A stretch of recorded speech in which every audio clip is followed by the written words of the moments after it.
Selamat malam Bapak Ibu sekalian yang hari ini hadir di studio dan tentu saja yang menyaksikan melalui tayangan televisi atau streaming.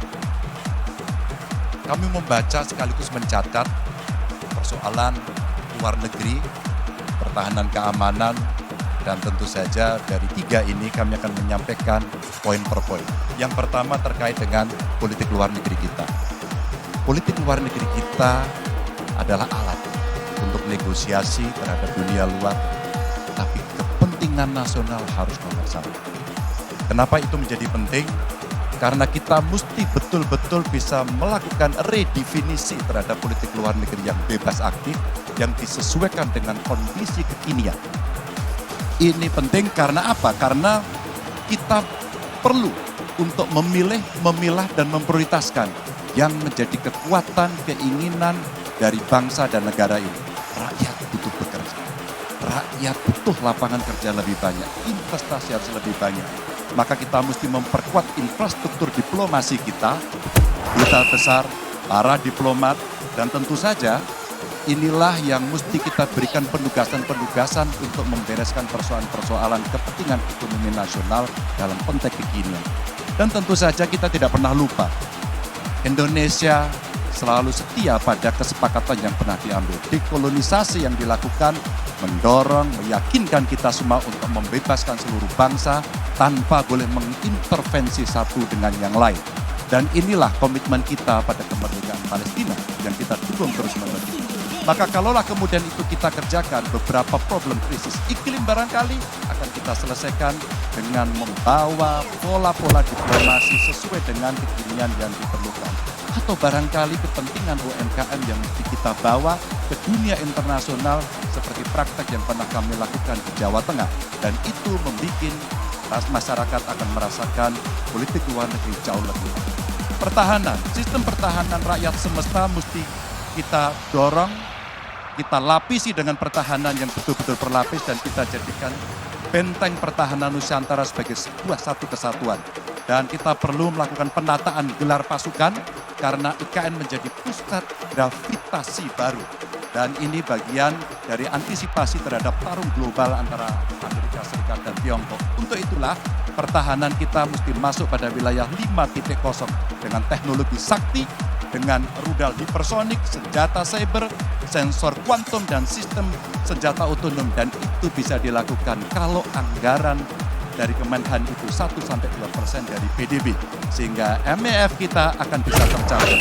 Karena ini yang mengerikan di 2024 saya khawatir ini tidak akan tercapai.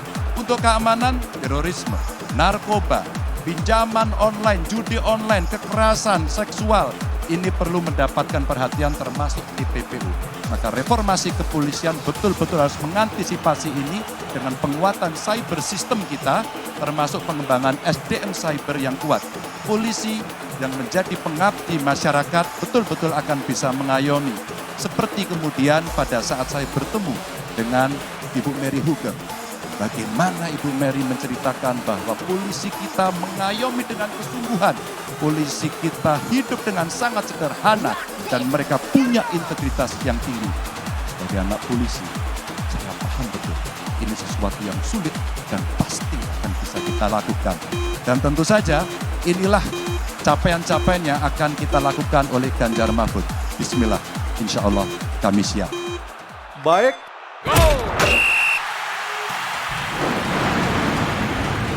Assalamualaikum warahmatullahi wabarakatuh.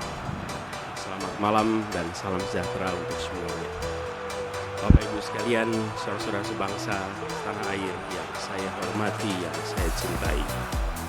Ketika kepercayaan dari Ibu dan Bapak saudara sekalian diberikan kepada kami, maka kami insya Allah akan mengembalikan posisi Indonesia menjadi pelaku utama di dalam konstelasi global. Indonesia tidak hadir sebagai penonton, tapi Indonesia hadir sebagai penentu arah perdamaian, kemakmuran bagi seluruh bangsa di level global maupun di level regional. Kami merencanakan bagaimana kekuatan Indonesia, kekuatan kebudayaan, kekuatan kesenian, kekuatan ekonomi ikut mewarnai kancah dunia. Kita ingin film kita, seniman kita, kuliner kita, diplomati kita, para diaspora kita menjadi fenomena dunia, hadir mewarnai kancah internasional. Kita menginginkan dengan cara seperti itu, maka apa yang kita kerjakan di level dunia membuat Indonesia bisa menjadi tuan rumah di negeri sendiri, sekaligus tamu mempesona di negeri orang. Dan Presiden menjadi panglima diplomasi Indonesia. Bukan hanya hadir dalam forum-forum, tapi hadir mewarnai, hadir serius memperjuangkan amanat, termasuk amanat terpenting, menghapuskan penjajahan di muka bumi. Bukan sekedar statement dalam upacara, tapi Presiden dan seluruh jajaran diplomasi bekerja keras untuk itu, khususnya untuk Palestina. Tapi dalam kenyataannya, kita bicara tentang pertahanan di sisi lain. Kita menghadapi tantangan yang tidak kecil. Dalam beberapa tahun terakhir ini, lebih dari 160.000 orang meninggal, bukan karena serangan militer, tapi karena serangan virus. HP kita, komputer kita, diserang oleh cyber attack.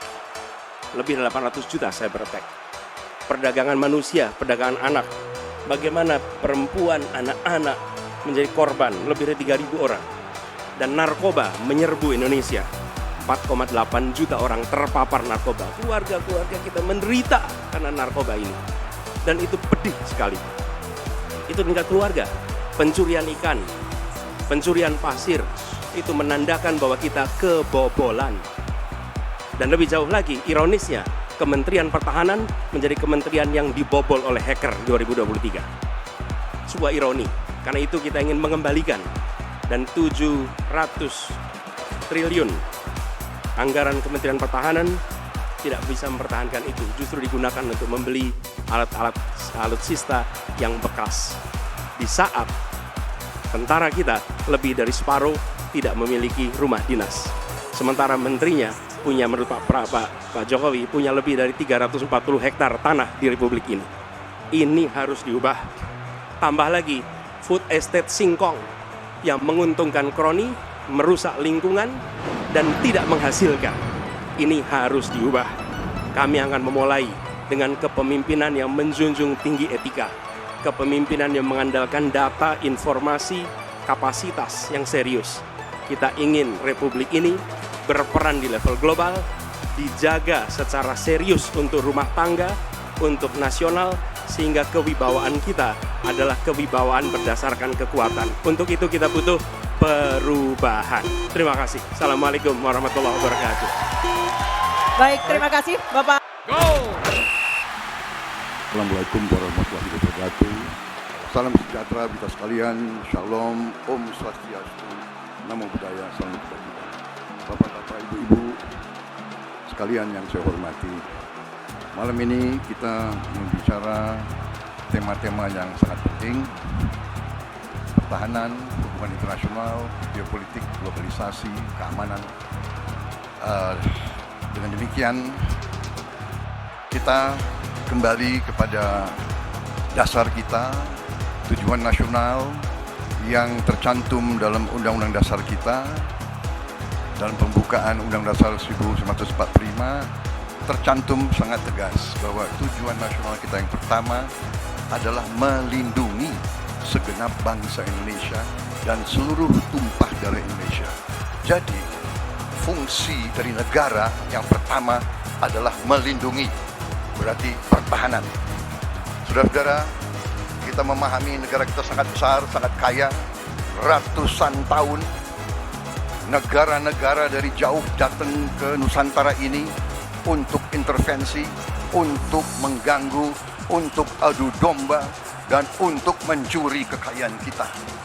Sampai kita merdeka, kita pun harus berhadapan dengan kekayaan alam kita diambil dengan murah.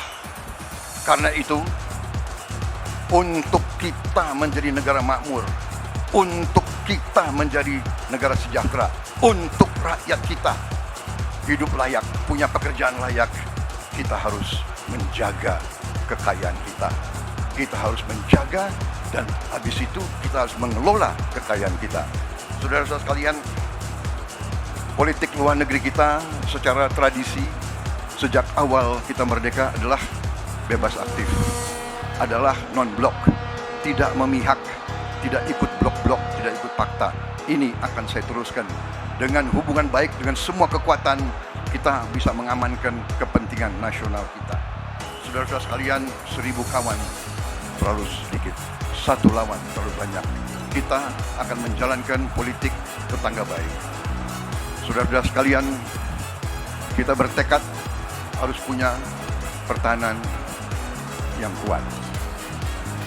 Mungkin ada yang asal bicara tanpa data, ya kan? Mungkin didorong oleh ambisi yang menggebu-gebu sehingga tidak objektif. Saudara-saudara sekalian, saya sebagai Menteri Pertahanan berpegang kepada doktrin, kepada strategi nasional, dan semuanya adalah atas dasar kepentingan bangsa dan rakyat Indonesia, dan saya mampu mempertanggungjawabkan, dan saya berkeyakinan hanya dengan pertahanan yang kuat kita akan dihormati, kita akan menjaga kepentingan nasional kita. Kalau kita buka buku ilmu pengetahuan yang paling dasar, kekuatan nasional harus ada kekuatan militer.